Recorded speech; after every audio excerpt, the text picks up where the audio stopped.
할렐루야! 하나님의 사랑과 우리 예수 그리스도의 평강이 여러분의 삶 속에 충만하게 임하시기를 바랍니다. 오늘 속회공과 23과 나는 주의 말씀을 바라는도다 함께 말씀을 보도록 하겠습니다. 기도하시겠습니다.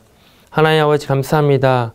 오늘도 우리를 말씀의 자리로 불러주셔서 하나님의 살아계신 말씀이 우리의 생각과 우리의 마음을 주장하시고 그 말씀이 우리의 모든 걸음을 인도하시도록 인도하여 주시옵소서. 하나님을 더욱더 알아가기를 원합니다. 말씀을 통해서 하나님이 내 삶 속에서 살아계시며 예수 그리스도의 그 평강과 그 놀라운 은혜가 내 삶을 온전히 덮을 수 있도록 인도하여 주옵시고 말씀이 그대로 내 삶 속에 녹아지고 적용이 되어서 그 자리마다 하나님의 역사하심과 또 하나님의 그 나라가 펼쳐지는 은혜를 보게 하여 주옵소서. 예수님의 이름으로 기도드렸습니다. 아멘. 오늘 성경 말씀은 시편 130편입니다. 제가 읽겠습니다. 여호와여, 내가 깊은 곳에서 주께 부르짖었나이다. 주여, 내 소리를 들으시며 나의 부르짖는 소리에 귀를 기울이소서. 여호와여, 주께서 죄악을 지켜보실진데 주여 누가 서리이까? 그러나 사유하심이 주께 있음은 주를 경외하게 하심이니이다. 나 곧 내 영혼은 여호와를 기다리며 나는 주의 말씀을 바라는도다. 파수꾼이 아침을 기다림보다 내 영혼이 주를 더 기다리나니 참으로 파수꾼이 아침을 기다림보다 더하도다. 이스라엘아, 여호와를 바랄지어다. 여호와께서는 인자하심과 풍성한 속량이 있음이라. 그가 이스라엘을 그의 모든 죄악에서 속량하시리로다. 아멘. 시편 130편은 성전에 올라가는 노래에 시편 120편에서 133편 중 11번째 나오는 시입니다. 전통적으로는 7개의 참회시가 시편 전체적으로 걸쳐 등장하는데 여기에서 130편 또한 이제 참회시로 등장을 합니다. 전체적인 주제는 이렇습니다. 성전으로 올라가면서 우리는 하나님께 어떠한 마음을 가지고 가야 될 것인지 오늘 시편에서 우리가 바라볼 수가 있습니다. 시편의 130편은 시인의 깊은 탄식과 탄원으로서 시작이 됩니다. 1절에 보시면 시인은 깊은 곳에서 하나님께 부르짖었다라고 말합니다. 여기 나오는 깊은 곳이라고 하는 단어가 히브리어로 마하마킴이라는 단어를 사용했는데 바다의 깊은 곳, 저 맨 밑바다이라는 뜻을 가지고 있습니다. 여기에 조금 더 의미를 부여하면 하나님이 계신 하늘에서부터 가장 멀리 있는 곳, 그것을 가리킵니다. 여기 시인은 깊은 곳이라고 하는 단어를 사용하면서 비유적으로 빠져서 헤어나올 수 없는 그러한 상황과 환경을 고백을 하는 것입니다. 그러한 환경 속에서 묶여서 매여서 나를 여기서 건져낼 자가 누구인가를 고백하고 외치고 있는 것이 지금 시인의 그런 마음이라는 것이죠. 그 가운데 이렇게 고백을 합니다. 깊은 곳에서 주께 부르짖었다. 즉 하나님의 도움 외에는 어떠한 것도 어떠한 세상도 환경도 사람도 나를 도와줄 자가 없다. 오직 내가 가장 깊이 있는 저 밑바닥에서부터 나를 건져낼 수 있는 분은 바로 여호와 하나님이시다. 그러한 고백이 바로 깊은 곳에서 주께 부르짖었다라는 그 말씀 속에 담겨있는 의미입니다. 그런데 2절에 보니까 주여 내 소리를 들으시며 나의 부르짖는 소리에 귀를 기울이소서 라고 외칩니다. 시인은 아직 하나님께 어떤 응답도 어떤 도움도 받지 못했습니다. 단순히 그저 자기가 하나님께만 살려달라고 나를 구해 주십시오 라고 외치고 있는 상황일 뿐이지 어떠한 현실도 달라진 것이 없다라는 얘기죠. 그러면서 더욱더 깊이 이 시인은 하나님께 몰두하며 나아갑니다. 하나님만이 나를 건져내실 수가 있습니다. 나를 살려내실 수가 있습니다. 그러면서 하나님, 제가 부르짖는 소리에 귀를 기울여 주옵시고 더불어서 거기에 하나님의 응답이 있기를 원합니다.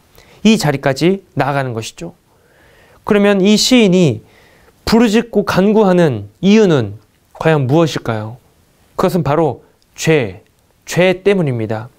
시인이 하나님께 바라고 있는 것은 죄의 용서함을 바라고 있는 것입니다. 시편 130편에서 죄와 관련해서 시인이 나의 죄라고 직접적으로 표현한 곳은 한 군데도 없지만 1절에서 시인이 그가 깊은 곳에서 있다. 그리고 2절에서도 부르짖는 소리라고 하는 이 표현들을 언급한 걸 봐서 시인은 자신의 죄와 함께 더불어서 본문 8절에 보시면은 이스라엘 공동체의 죄악을 하나님께서 속량하여 주시기를 원한다 라는 그런 표현을 통해서 시인의 죄와 동시에 공동체의 죄를 다 통틀어서 이 모든 죄를, 저희의 죄를, 우리의 죄를 주님 용서하여 주옵소서, 이 고백을 외치고 있습니다. 그러면서 시인은 죄와 하나님의 용서에 대해서 세 가지를 언급합니다. 첫 번째는 사람의 죄악은 하나님 앞에서 숨길 수가 없다라는 것입니다. 우리는 때때로 이렇게 생각을 합니다. 아, 내가 이렇게 죄를 짓고 지나가도 되는 건가? 물론 이런 의문을 갖고 살기도 하지만 때때로 이런 의문조차 없이 그냥 아무렇지도 않게 지나가 버릴 때가 있습니다. 내가 죄를 지었는데 이 죄 지은 것에 대해서도 나 자신조차도 감각이 없어져 있는, 무감각해져 버린 상황이 너무도 많이 있다는 것이죠. 그런데 여러분 기억하십시오. 하나님은 결코 그 죄를 모르지 않으시고 그 죄를 하나님의 때가 되면 낱낱이 우리 앞에 드러내게 되실 겁니다. 그러게 우리에게 말씀하시겠죠. 이 죄에 대한 대가를, 이 죄에 대한 심판을 말씀하실 겁니다. 사람의 죄악은 하나님 앞에서 숨길 수가 없습니다. 그리고 시인은 두 번째로 죄인은 하나님 앞에 설 수 없다라는 것을 설명합니다. 주여 누가 서리이까? 주여 누가 서리이까? 사람의 죄는 어떤 죄든지 간에 근본적으로 모두 하나님과 그의 말씀을 업신여기는 행동이라고 성경은 설명을 합니다. 예를 들어서 다윗이 밧세바 사건을 이제 저지르고 난 다음에 나단 선지자가 다윗에게 찾아와서 하나님의 심판 메시지를 전합니다. 사무엘하 12장 9절의 말씀에 보시면 어찌하여 네가 여호와의 말씀을 업신여기고 나 보기에 악을 행하였느냐 라고 외칩니다. 여기에서 하나님의 말씀을 업신여겼다라는 말은 멸시했다 그런 얘기입니다. 너가 하나님의 말씀을 멸시했다, 하나님의 말씀을 업신여겼다, 그렇게 외칩니다. 즉 하나님의 말씀을 저버리고 하나님의 말씀을 업신여기고 멸시하는 것은 하나님께서는 하나님 자기 자신을 업신여긴 것으로, 멸시한 것으로 이해를 하신다는 것입니다. 그뿐만이 아닙니다. 이와 같은 심판을 앞서 왕이었던 사울에게도 이런 메시지가 전해진 적이 있습니다. 아말렉을 진멸하라는 하나님의 명령을 어기고 좋은 것들, 귀한 것들, 살찐 것들을 남겨둔 사울을 향해서 선지자 사무엘이 가서 하나님의 심판 메시지 동일하게 전합니다. 사무엘상 15장 26절에 보시면 이는 왕이 여호와의 말씀을 버렸으므로 여호와께서 왕을 버려 이스라엘 왕이 되지 못하게 하셨음이니이다. 여기서도 동일하게 하나님의 말씀을 업신여기고 하나님의 말씀을 거부한 것을 가리켜서 당신이 하나님을 업신여겼습니다. 하나님을 멸시했습니다. 라고 외칩니다.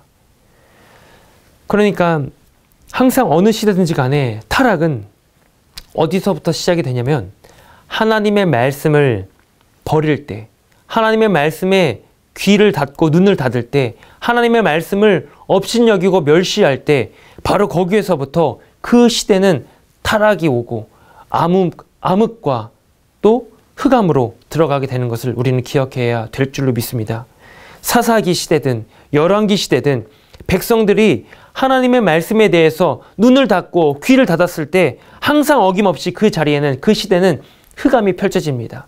부패와 폐역과 타락이 시작이 되었다라는 것이죠. 그래서 당신이 여호와의 말씀을 버렸으므로 여호와께서도 당신을 버렸습니다. 여호와께서도 이 나라를 버렸습니다. 여호와께서 이 시대를 버렸습니다. 라는 무서운 심판의 메시지를 듣기 전에 다시금 우리의 마음과 생각을 깨워서 하나님의 말씀에 귀를 기울이고 눈을 떠서 그 말씀이 오늘 나로 하여금 깨닫게 하시고 회개케 하시는 것이 무엇인지 분별할 줄 아는 복된 여러분의 삶이 되시기를 바랍니다. 이 시대, 이 민족뿐만이 아닙니다. 온 열방이 오늘 우리가 살아가는 모습이 어떻습니까? 지금이야말로 우리가 다시금 하나님의 말씀에 귀를 기울여서 우리의 등져 있는 그 말씀으로부터 등져 있는 우리를 돌이켜 세워서 하나님께서 어떤 것을 말씀하시는지, 우리에게 무엇을 요구하시는지 그 말씀 붙들고 기도하고 회개하고 그 말씀대로 살아낼 수 있는 저와 여러분 되시기를 바랍니다. 자, 그리고 오늘 시인이 세 번째로 죄와 하나님의 용서에 대해서 이렇게 이야기합니다. 죄를 사유하는 권한은 오직 하나님께 있습니다. 여기 사유하다라는 것이 히브리어로 세리하라는 표현을 썼습니다. 그 단어의 뜻이 뭐냐면 용서하다라는 뜻입니다. 오늘 우리 한글 성경에서는 그 표현을 사유하다라고 번역을 했는데 용서할 사, 너그러울 유 자를 써서 사유, 너그러이 용서한다라는 표현으로 번역이 되어 있습니다. 하나님의 죄사함에는, 그 하나님의 사유함에는 반드시 하나님의 긍휼하심과 하나님의 은혜에 근거하여 우리에게 그 사랑과 그 영향력이 펼쳐지게 된다는 것을 여러분 기억하십시오. 이사야 55장 6절 7절의 말씀입니다. 너희는 여호와를 만날 만한 때에 찾으라. 가까이 계실 때에 그를 부르라. 악인은 그의 길을, 불의한 자는 그의 생각을 버리고 여호와께로 돌아오라. 그리하면 그가 긍휼히 여기시리라. 우리 하나님께로 돌아오라. 그가 너그럽게 용서하시리라. 아멘. 이것이 사유하시는, 즉 용서하시는 하나님의 성품입니다. 하나님께서는 언제든지 회개하는 자를 받아주십니다. 용서해 주십니다. 오늘도 우리의 모든 자리자리에서 항상 내가 지어왔던, 내가 생각하고 있던 것뿐만 아니라 생각지도 못한 것들마저도, 그 모든 죄악마저도 하나님께 고백하고 용서를 구하고 하나님께 엎드려질 때 하나님은 미쁘시고 의로우사 모든 불의에서 우리를 사하시고 우리를 용서하시고 받아주실 줄로 믿습니다. 앞서 말씀드렸던 다윗과 사울에 대한 이야기를 드렸습니다. 둘 다 하나님의 심판 메시지를 동일하게 받았지만 두 사람의 차이점이 어디 있었습니까? 다윗 같은 경우는 그 말씀, 심판 메시지를 받자마자 베옷으로 갈아입고 머리에 죄를 둘러 쓰고 하나님 앞에 울며 불며 회개하며 나아갔습니다. 그런데 사울은 어땠습니까? 사울은 끝까지 하나님 앞에 회개하지 않습니다. 끝까지 자기의 의를 드러내면서 하나님과 대척점에 서서 나아갔습니다. 그 결과는 어떻게 됐는지 여러분도 잘 아시게 될 겁니다. 자, 그러면 오늘 다시금 본문을 보셔서 5절과 6절의 말씀을 보십시오. 그렇게 죄 용서를 구한 시인은 하나님과 그의 말씀만을 기다리며 바라고 있습니다. 5절의 말씀을 보시면 나 곧 내 영혼은 여호와를 기다리며 나는 주의 말씀을 바라는도다. 여기 기다리며 바라는도다 라는 비슷한 개념이 동사가 반복되어서 표현이 됩니다. 이것은 시인이 지금 하나님을 온전히 신뢰하며 그 응답을 열망합니다 라는 의도로 표현이 되어 있습니다. 하나님을 기다리고 바라는 시인은 자신의 심정을 파수꾼에게 비유를 합니다. 여러분, 파수꾼이 뭐 하는 사람입니까? 밤을 지새우면서 찾아오는 졸음과 잠을 쫓아내면서 보초를 섭니다. 경계를 섭니다. 그러면서 이 파수꾼의 바람은 한 가지예요. 속히 이 어둠이 지나가고 아침이 와서 평안하게 집으로 돌아가는 것. 이것이 바로 파수꾼의 바람입니다. 그런데 오늘 시인은 아침을 기다리는 파수꾼보다 더 갈급하게, 더 하나님을 바라고 하나님을 기다리고 하나님을 찾고 소망하고 있습니다. 그 가운데 하나님으로부터 오는 용서와 이 회복이 이 시인에게 오기 때문에 시인은 그렇게 간절하게 하나님을 기다리고 바라보고 있다는 것이죠. 이어서 7절의 말씀을 보시면 시인은 이제 이스라엘의 공동체를 초청해서 그 회복의 자리로, 회개의 자리로 이스라엘을 같이 몰아가고 있습니다. 하나님께 용서를 구하자. 우리가 다 하나님을 바라면서 하나님의 용서하심과 회복을 우리가 바라보자 라고 외치고 있습니다. 이스라엘도 함께 여호와의 자비와 용서를 구할 수가 있습니다. 하나님께 인자하심과 또 풍성한 속량이 있기 때문에 우리 또한 이 말씀을 보고 있는 저나 여러분이나 우리 모두가 다 하나님의 용서하심을 바라면서 오늘도 회개의 자리로 나아가서 주님을 기다리고 주님을 바라보고 주님의 속량을 우리가 경험하는 놀랍고 복된 삶이 되시기를 주님의 이름으로 축원합니다. 이처럼 오늘 시편 130편에서 시인과 이스라엘 공동체는 하나님이 이와 같은 구속의 능력으로 그들의 모든 죄를 속량하신다는 것을 오늘 시인이 확신하고 고대하면서 우리에게 기록하고 있습니다. 그래서 오늘 본문의 공과를 보시면 크게 세 가지 주제로 이어집니다. 첫 번째는 여호와께 부르짖음입니다. 세속적인 삶, 세상을 기준으로 살아갈 때는 죄의 문제를 인식하기 어렵습니다. 하지만 하나님의 말씀이 삶의 기준이 될 때 죄의 문제를 스스로 해결할 수 없다는 좌절감을 우리는 맛보게 됩니다. 하지만 그 좌절감은 좋은 좌절감입니다. 왜냐하면 하나님 앞에서 좌절은 애통으로 하나님을 향한 부르짖음으로 이어지기 때문입니다. 그렇게 우리가 하나님께 부르짖으며 나아가시기를 바랍니다. 그리고 두 번째는 여호와를 기다림입니다. 여호와를 기다림. 마치 파수꾼이 아침이 밝아오기를 기다리는 것 같이 여호와를 기다리고 있습니다. 우리 인생에도 밤이 찾아올 때가 있습니다. 그러나 이러한 때 우리는 파수꾼의 심정을 가지고 여호와를 기다리는 것이죠. 속히 하나님의 회복과 하나님의 용서가 우리에게 임하기를 원합니다. 그런 마음으로 여호와를 기다리시기를 바랍니다. 그리고 세 번째는 여호와를 바람입니다. 죄의 문제 앞에서 필요한 것은 좌절과 포기가 아니라 하나님을 바라는 것입니다. 하나님을 바란다는 것은 우리가 하나님을 기다리는 동안 무엇을 해야 할지를 알려줍니다. 깨닫게 해주시죠. 바라는 가운데 우리는 결국 그 바람이 기대로 바뀌게 되고 그 기대는 결국 하나님의 소망이 내 삶의 현실로 다가오게 됨을 우리는 느끼게 될 줄로 믿습니다. 그래서 오늘 우리 하나님께서는 우리의 죄악을 낱낱이 다 아시면서 그렇기 때문에 우리는 속히 하나님께 돌아서서 하나님께 엎드리고 하나님께 회개하는 여러분의 자리, 여러분의 걸음이 되시기를 바랍니다.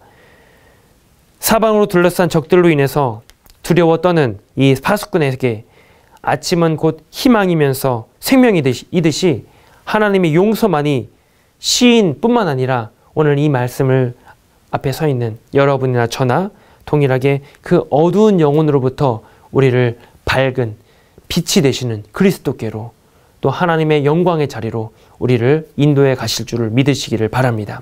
기도하시겠습니다. 죄의 깊은 수렁에서 하나님의 이름을 부릅니다.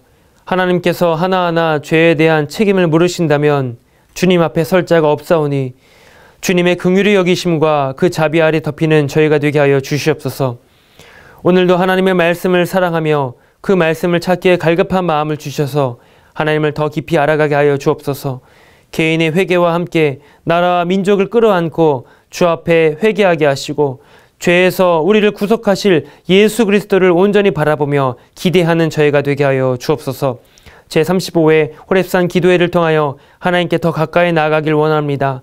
우리를 만나 주옵시고 주의 뜻과 계획을 깨달아 순종하는 믿음도 우리에게 허락하여 주옵소서.